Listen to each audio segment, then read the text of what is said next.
The Wayanad District Congress Committee has passed a resolution welcoming Priyanka Gandhi Vadra to contest the upcoming by-election in the Wayanad constituency of the Lok Sabha. Rahul Gandhi has decided to retain his seat in Raebareli, relinquishing his candidacy in Wayanad. Mallikarjun Kharge confirmed Priyanka Gandhi's debut in electoral politics from Wayanad. Rahul Gandhi, having won both Raebareli and Wayanad previously, will vacate Wayanad as per electoral laws. Priyanka Gandhi Vadra's candidacy in Wayanad signifies a formal entry into electoral politics, succeeding Rahul Gandhi's decision to maintain the family stronghold in Raebareli. On Rahul Gandhi retaining his Raebareli seat, there have been a multitude of reactions from political leaders from all across the nation. We're going to listen into some of them. See, the real intention by Rahul Gandhi's Wayanad, my parivar, my family claim is clear now. Party from 2019 also he says that Wayanad is my family, second home. 24 election also his claim was like that. Now the intention behind the claim is very clear. People understood, realized. He brought Priyanka Gandhi to Wayanad. Now Palakkad people are also thinking that whether Robert Vadra will contest in Palakkad by-election also. So Wayanad, my family, means his family. He brought his sister. Now people are asking, Vadra also will come there. So Congress party is always with one family, decision-making family. They are even Congress President Gargeji was also not aware of this. No? पहले तो मैं देश की जनता को धन्यवाद देता हूं कि उन्होंने इंडिया गठबंधन को भारी अच्छे नंबर से जिताया और कांग्रेस को अच्छे नंबर पे लाए और बीजेपी का जो 400 पार का जुमला था उनको हकीकत याद दिला दी कि जनता कितनी उनसे नाराज़ थी और मैं ये कहूँगा कि जो धर्म की राजनीति है वो सबने देखा था कि अयोध्या में उनकी हार से उनको समझ आया है कि धर्म की राजनीति देश नहीं चाहती है। मैं बहुत खुश हूँ कि प्रियंका वायनाड से चुनाव लड़ेंगे, मेहनत करेंगी वो वहाँ भी और मैं उम्मीद करता हूँ कि वहाँ की जनता उनको भारी बहुमत से जिताए। जब भी No, look, Priyanka Gandhi has the right to contest from anywhere in the country, but there are many questions that arise from this decision of the Congress, and in particular Rahul Gandhi. As you know, Rahul Gandhi was a sitting MP in Wayanad. The people of Wayanad elected him in 2019, gave him a 5-year mandate, and really very little he did in Wayanad. Even now, people are poor. There is no jobs, there are no investments, there is no education or skilling opportunities in Wayanad.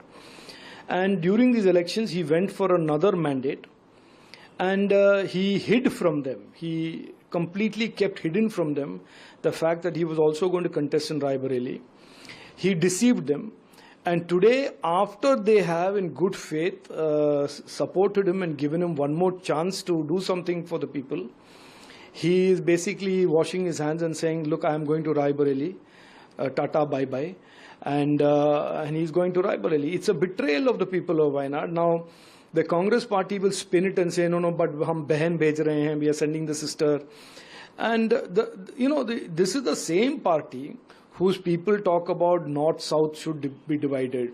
Outsiders. हम तो पहले ही दिन से कह रहे थे कि वायनाड की जनता, केरला की जनता को राहुल गांधी धोखा देने वाले हैं। और केवल हम ही नहीं, लेफ्ट पार्टी की एनी राजा भी कह रही थी कि राहुल गांधी केरला और वायनाड को पलायन करके छोड़ देंगे। पहले अमेठी को धोखा दिया, जब अमेठी से हारे तो अमेठी को छोड़ दिया। वायनाड ने 2 बार उनको जिताया, सिटिंग सांसद वो वायनाड से है, परंतु अब वायनाड को भी छोड़ दिया क्योंकि इसमें 3 कारण हैं। एक तो जो पारिवारिक विरासत है रायबरेली की, आज साफ हो चुका है कि कांग्रेस नामक पारिवारिक कंपनी में पारिवारिक विरासत पुत्र की हो सकती है, पुत्री की नहीं। दूसरी बात स्पष्ट है कि राहुल गांधी जानते हैं कि समाजवादी पार्टी के कंधे पर चढ़कर कांग्रेस कुछ एक आध सीट उत्तर प्रदेश में जीत गई है, पर वहां पर उपचुनाव कराने की वो स्थिति में नहीं है। वो डरते हैं कि वहां पर भारतीय जनता पार्टी फिर से अपनी जो थोड़ी बहुत जमीन गई थी वो फिर से उसको पाने की स्थिति में है, तो वो सीट छोड़ नहीं सकते। और तीसरी बात, कांग्रेस पार्टी की मानसिकता भी दिखती है कि वो सभी जगह पर अमेठी रायबरेली वाला मॉडल, मतलब कि परिवारवाद वाला मॉडल चाहते हैं। सोचिए, किसी कार्यकर्ता को नहीं लड़ाते हैं।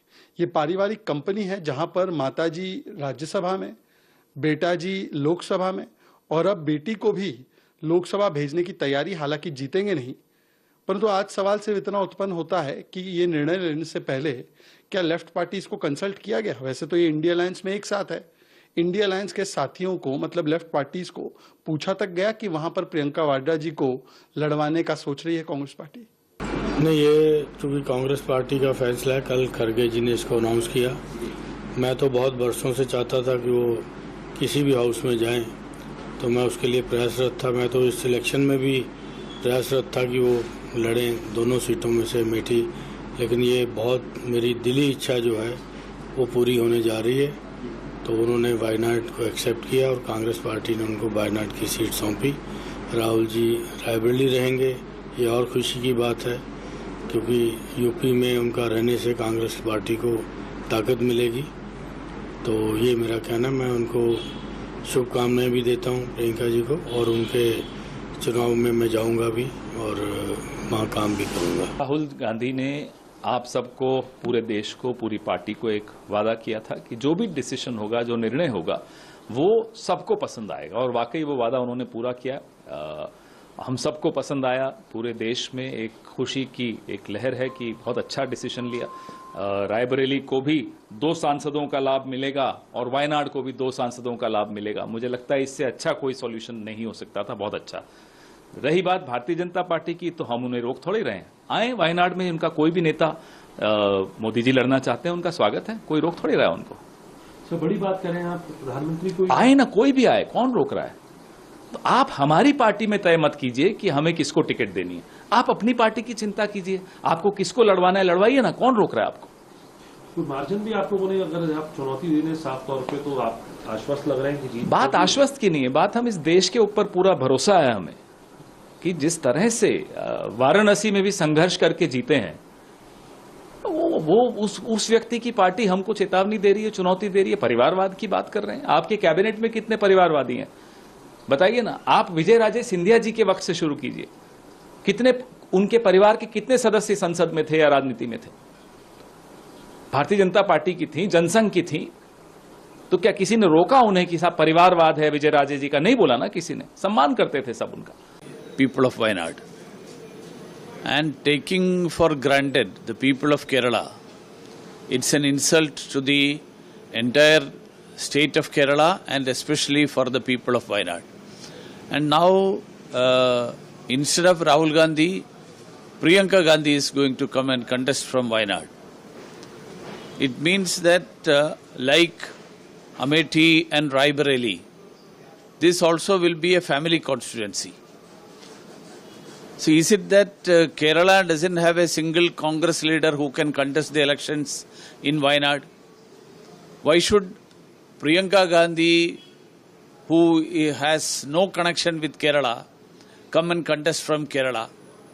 So these are all issues which clearly shows that Indian National Congress has become a family proprietary of the Nehru family, where I don't know whether they take any decision in the democratic way. It's the family who decides. Family, it is for the purpose of the family, and others are to serve the family.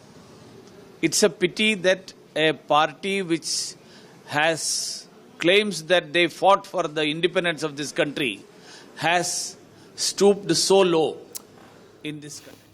For more such videos, subscribe to the NewsX YouTube channel, hit the bell icon.